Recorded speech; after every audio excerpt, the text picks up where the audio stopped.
So today we've got to discover our purpose in a confusing world of choices. Boy, and Paul Peters is coming to us from Texas. Could you imagine what he'd have to talk about if he was in California? Well, the confusion runs rampant in some states in the U.S. That's for sure. Yeah. So are you able to help? Is California beyond help, or what do you think? No, I mean, no one or no state is beyond help. I think things begin to reach that boiling point, and then you begin to see transformation and change within and individually within a state. When people get fed up enough, they're going to change, and we'll have to see what that looks like, because you've got a lot of people in division in regards to what's going on in California right now. Ironically enough, when you say that people get fed up and they look to change, the question is, are they changing in the right way, New York? Right? I mean, look what's happening in the mayor race there. So give us a little bit of your background, Paul, because you've got your history and your background is quite amazing. Yeah. I'll start from the beginning, but I grew up youngest of six in Southern Illinois, raised by a single mom. My dad spent a good amount of time in prison. And after he got out of prison, I didn't really know him. So I really kind of grew up without a father. I challenge people, when you go through a challenging childhood that will define you one way or the other. And it really comes down to the choices. And so part of the not having a father ended up in alcohol, drugs, and different things. Made an attempt on my life at the early 20s. And from that point, when that was unsuccessful, I was able to turn my life around. I got into the military. I started working in the field that I'm currently working in. Started my company, about 15 years ago. Best-selling author, TV show host. So it's interesting how the challenges we grow up in, which is why, kind of getting back to your question about California, if we have those challenges, we make the right choices, because it really comes down to a choice. Are we going to choose to do the right thing, or are we going to choose to do the wrong thing? And I thought it was very interesting. You mentioned commentary versus reporting. Commentary is often just telling your opinion. And the key for successful reporting is you're just reporting the truth. Problem is, a lot of the reporters are very influential, already come with a preset agenda trying to influence the audiences. And that's when it gets dangerous. And I think we've got to make sure, one, are we being people of integrity, especially if it's a reporter, because you've got a responsibility to report the news. Let us as an audience determine how we're going to view it. So, yeah, that's a good point there, because there are so many ways, and right now we're so divided as a country. It's crazy. How did you decide that the military was going to be the path for you? After the drugs and alcohol and trying to take your life. How did the military? How did that come about? Well, one of the things about the military was very challenging. I was in there for 8 years as a chemical officer and honorably discharged. I didn't have a great dad growing up, so I didn't have the discipline needed. And I knew I needed that. I needed a good, strong male role model to be able to teach me the things that I needed to be a good leader. And ultimately, that, which was done many years ago in regards to the military, I ended up being a pretty good leader. I have run a company, about 300 employees.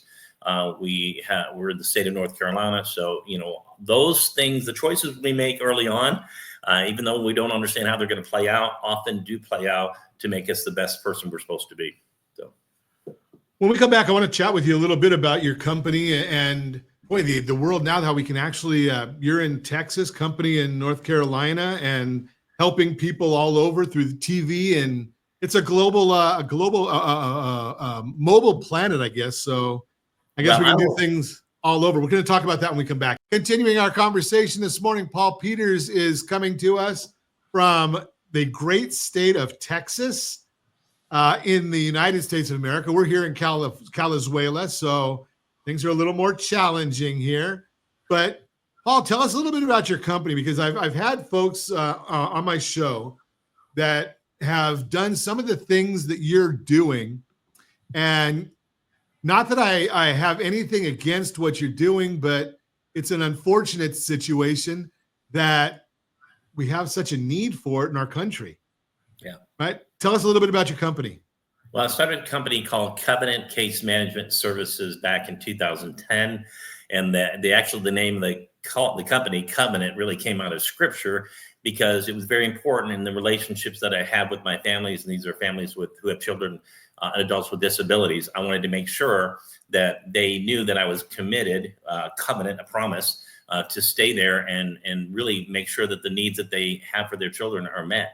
And so, the byproduct of that is I get invited to weddings and birthdays, and it's really about a relationship. And so I have a child with disability. He has autism. He's 29 years old. And so I've really committed, he was adopted, by the way, and I'm really committed to coming alongside and partnering with these families, because they have historically had difficulties getting the services they need for their adult children or children. And we had you and I had talked about sometimes the challenges with school systems or employers who are not really sensitive to the needs of folks with disabilities. And I'm one of those individuals. How you treat the less fortunate in a culture or society determines the future of that culture and society. And so I'm a big advocate to make sure that folks with disabilities have the same rights as anyone else. We named some of our day programs the Dream Centers, because we are all about partnering with our individuals and their parents to make sure that our individuals' dreams come true. Like, for example, we just had a situation where we partnered with another organization that teaches individual with disability how to ski. And so we had one of our individuals with quadriplegic was actually on skis, which is something he never imagined he'd be able to do. So that's really what we're all about. We help people find housing. We help people with employment. We do advocacy, case management, which is basically helping to navigate services in the state of North Carolina. We work with the school systems, making sure that individuals and their parents are getting the rights for a good, complete education. And then we also help the transition out of school. And so there's a lot of different things that we do to help support folks with disabilities. And that's intellectual disabilities, mental health, and substance abuse. Also involved in doing it's called Growing Minds Mentoring Center. That's more on my nonprofit side, which is Nehemiah Project of Love, where we work with young kids, elementary to middle school kids, and really help do some good programming that will help them, because many of their parents are either incarcerated or they have because of drugs, they're now deceased. So that's something we also partner with to make sure we're making an impact. So I want to back up. You gave us a lot there to unpack. Yeah. And one of the things that you mentioned was the concept of getting people the services they need. And I want to take it one step further back behind that, because I've had some experience with this myself.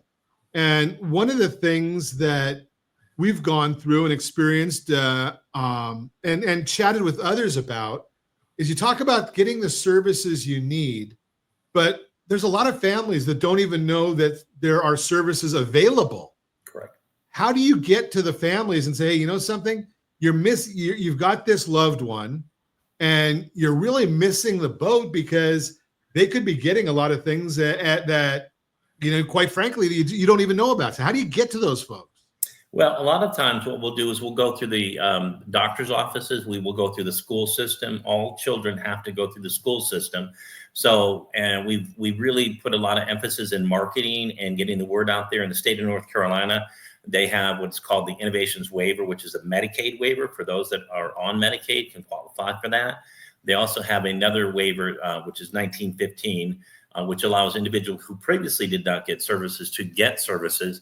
And so we're kind of what I call the bridge between the individual and the managed care organization, which helps get them on board. And then we as a provider provide those direct services. So we just, through education, partnering with doctor's offices and school systems and different things where folks with Medicaid would typically go through that entry door, either through school or medical treatment. And then we basically inform them of who we are, what we can do, and then we walk them through the process of getting services.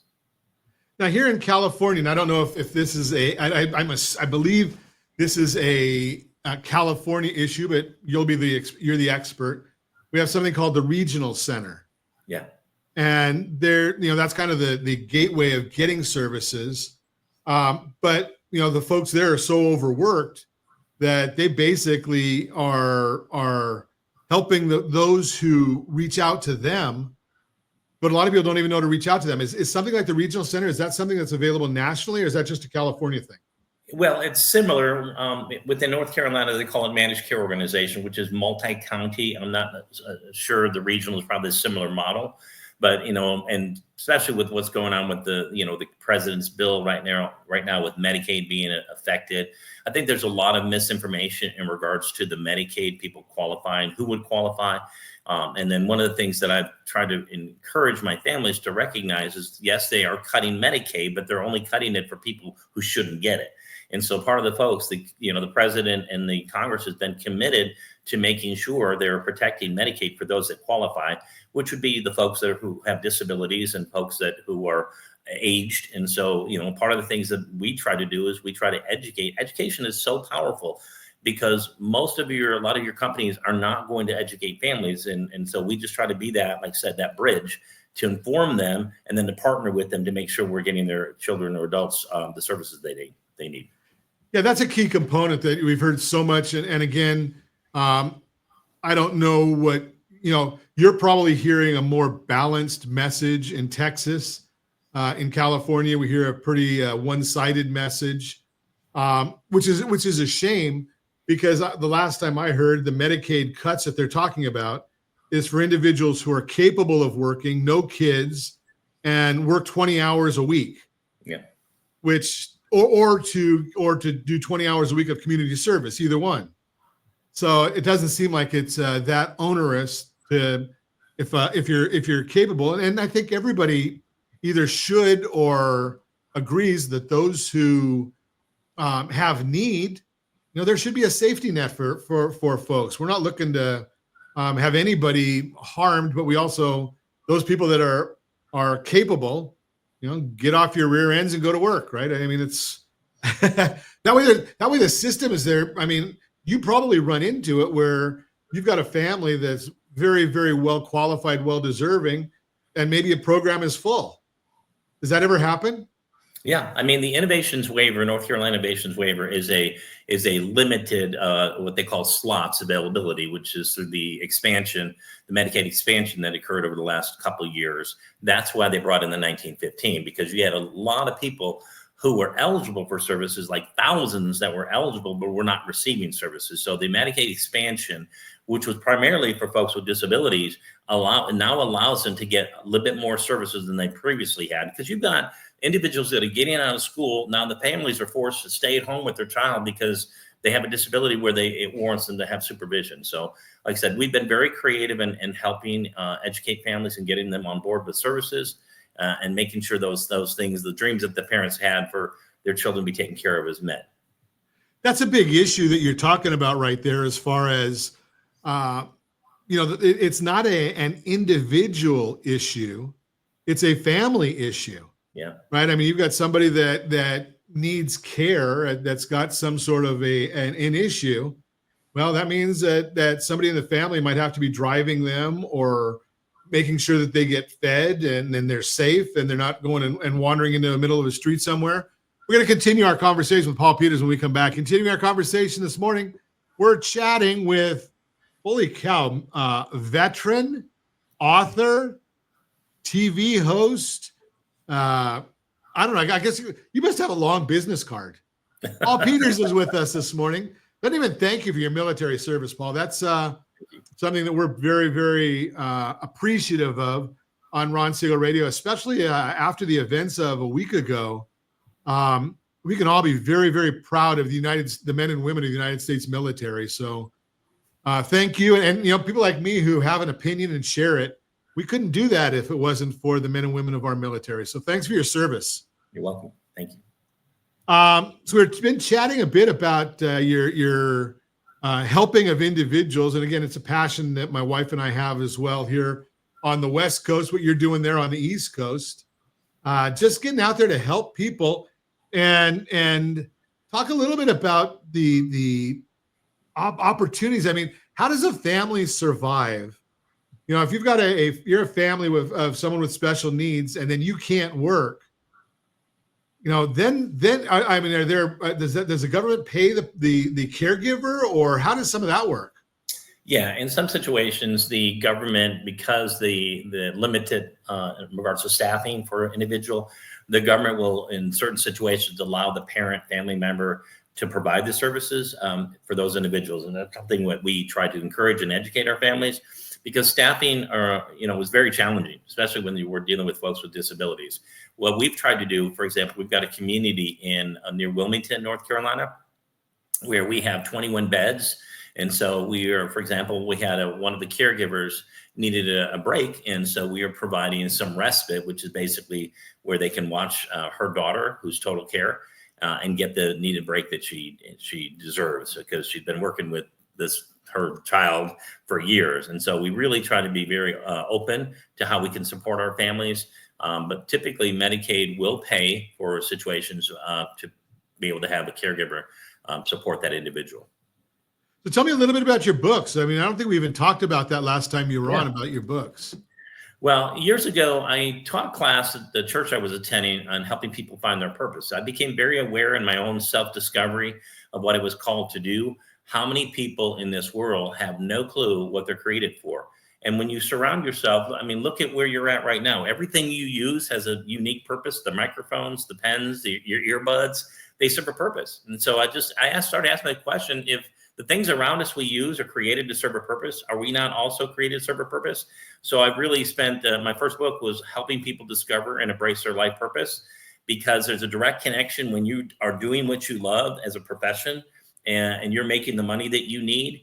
It automatically will bring a sense of fulfillment, a sense of joy, love, because you're serving others. And it's kind of it's a built-in mechanism, I believe, that God puts within us and links us to our purpose, but we need to be able to ask those questions. Too many people choose their vocation based on necessity rather than passion and drive. And the one follows the other. When you follow your dreams, and it may be at a part-time basis, but if you follow your dream, you're going to have more passion to do what you love. And so that was what my first book was about, is helping people find their purpose. So when I was in school, a couple hundred years ago, turn of the century, not even this century, they used to, I think it was one of the branches of the military recruiters that came in, and they used to do an aptitude test. Yeah. To kind of give you an idea of what you're good at and try and marry that with something you liked. They don't do that anymore. So what is your advice to somebody who might feel lost and trying to discover their purpose? How do you even figure it out? Well, I can give you the obvious, buy my book, because there's a lot of answers in there. But, ask the question. What's the name of your book? It's called Discovering and Embracing Your Life Purpose, and you can find it on Amazon. But basically, I just recognize, and a lot of those people are maybe familiar with Rick Warren, A Purpose-Driven Life, or the church that he wrote years ago. And I just was challenged by that, because I said, people need deeper understanding. They need tools, because that which is inside of us needs to be discovered, i.e. discovered your purpose. It's not like we get a letter at the birth of our child saying, okay, this is what your child's going to do. You follow these instructions and you've got a winner on your hand. But, there's certain things within us, our strengths, our gifts, our talents, that we can begin to discover. People around us who sense something that we're good at. There's various ways that people can find their purpose. And then once they find their purpose, dive into it. And it can become a career that can be very successful. Are there certain, what was the light bulb that went off to help you clarify your purpose? Well, for me, I tell people, and this is interesting, is when you look in retrospect of the choices that you, Ron, made and where it led you where you are today, which is, being a radio personality. So often the choices we make, and we're not even really aware of it, but if we stop, kind of look back and say, I did this, I did this, I did this, which ultimately is the future of where you're going. So for me, I grew up in a dysfunctional home, so I'm all about supporting at-risk kids, domestic violence victims. Some of those things that happen to us, and we begin to observe how they created the uniqueness of who we are and what we're passionate about. Same thing with working with seniors, and because I used to volunteer at a nursing home, veterans, that's all part of my nonprofit. And disabilities is I started working in the field, volunteering and helping at a mental health center with folks with mental health. And here I am, I started a company years later. So all of those choices, as we begin to knit them together like a puzzle, it begins to formulate the picture of what we're to do in our life and how we're supposed to serve others. How do you stay focused when you've got so much going on? How do you stay focused and not let distractions and other things get in the way? Well, part of it is, there's a book that I would highly recommend, Who Not How, focus on what you're good at, and then basically hand off something that you're not necessarily good at to somebody else. It could be an assistant, it could be a staff, it could be a friend. You delegate that thing that you're not really most passionate about or gifted at. There's the term zone of genius or your zone of competent. A lot of times we spend most of our times in the things we don't really love to do, but we have to do them. And I try to focus my energies in my zone of excellence and my zone of genius. I have a friend that's also a former military, and he used to say, hire your weaknesses. And he also, kind of the same thought process was, if you don't like it, hire someone else to do it because they'll probably be better at it than you're going to be at it. Correct. What are some of the misconceptions people have about the businesses you're in? Well, it is stressful, but I think it's most rewarding. It's kind of, how do I put it to say? So when you have the opportunity to work with somebody that obviously has some needs, it's going to test your level of compassion, your level of service, and ultimately your level of love. So I tell people working with folks with disability is the greatest opportunity because, one, you see a sense of appreciation for things that they get to do every day that we take for granted. I've got individuals that can't walk, but are absolutely most joyful because they're surrounded people that care about them and love them. So it gives me a sense of appreciation. So often, people say, you must be so patient. You work with folks with disability. I said, maybe, yeah, I guess, but I'm the most blessed person to be able to have the opportunity to serve. To see somebody live out their dreams and know that you are a part of that is so fulfilling.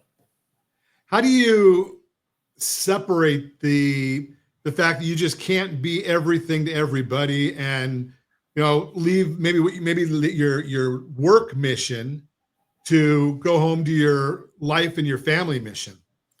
Well, it's interesting, the one word that 2-year-olds mastered, which is the word no.